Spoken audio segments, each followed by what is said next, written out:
ሰሞኑን ሶሻል ሚዲያ ላይ እንዲህ ሲዘዋወር ያየሁት ነገር በጣም ልቤን ነካው። የአገሬ ልጆች ከየት ነው የተማርነው? ከየት ነው ያገኘነው? ይህንን ጭካኔ፣ ይህንን ፍረጃ። የጌታ ቃል ዛሬ እንደዚህ ይለናል። ልቀቁ ይለናል፣ ተዉ ይለናል። የተለቀቀው አነቀው። በእናንተ ላይ እንደዚህ አይሆን፣ በእኔ ላይ እንደዚህ አይሆን።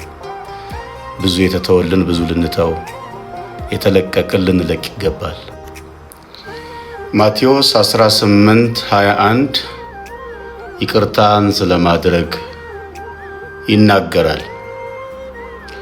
በዚያን ጊዜ ጴጥሮስ ወደ እርሱ ቀርቦ ጌታ ሆይ ወንድሜ ቢበድለኝ ስንት ጊዜ ልተውለት ብሎ የጠየቀበት ክፍል ታስታውሳላችሁ። ቁጥር 23 ላይ ስለዚህ መንግሥተ ሰማያት ባሮችን ሊቆጣጠር የወደደን ንጉሥ ትመስላለች። መቆጣጠር በጀመረ ጊዜ 1000 መክሊት ያለበት አንድ ሰው ወደ እርሱ አመጡ። ልብ በሉ፣ 1000 መክሊት ያለበት የሚከፍለው ቢያጣ እርሱና ሚስቱ ልጆቹንም ያለው ሁሉ እንዲሸጥና ዕዳውን እንዲከፍል አዘዘው። ስለዚህ ያ ባሪያ ወድቆ ሰገደለትና ጌታ ሆይ ታገሰኝ፣ ሁሉንም እከፍልሃለሁ። የዚያ ባሪያ ጌታ አዘነለትና ለቀቀው፣ ዕዳውን ተወለት። ነገር ግን ያ የተተወለት ባሪያ፣ ያ የተለቀቀው ባሪያ ቀጥሎ ያለውን ክፍል እንየው 28 ላይ ነገር ግን ያ ባሪያ ወጥቶ ከባሮቹ 100 ዲናር ዕዳ ያለበትን አንዱን አገኘና ዕዳህን ክፈለኝ ብሎ ያዘና አነቀው። የተለቀቀው አነቀው።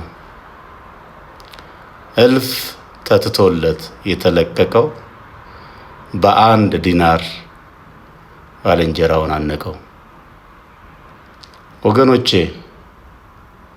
የተተወልን እንተው፣ ይቅር የተባልን ይቅር እንበል፣ የተለቀቅን እንልቀቅ።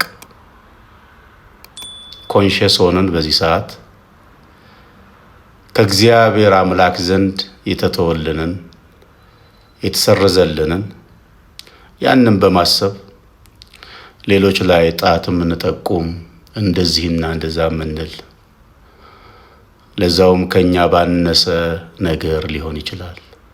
ብዙ ተትቶልን ብዙ ልንተው ሲገባ ይሄ ባሪያ እንዳደረገው 1000 ተትቶለት 1000 ዕዳ ያለበት አበዳሪው ለቀቀው።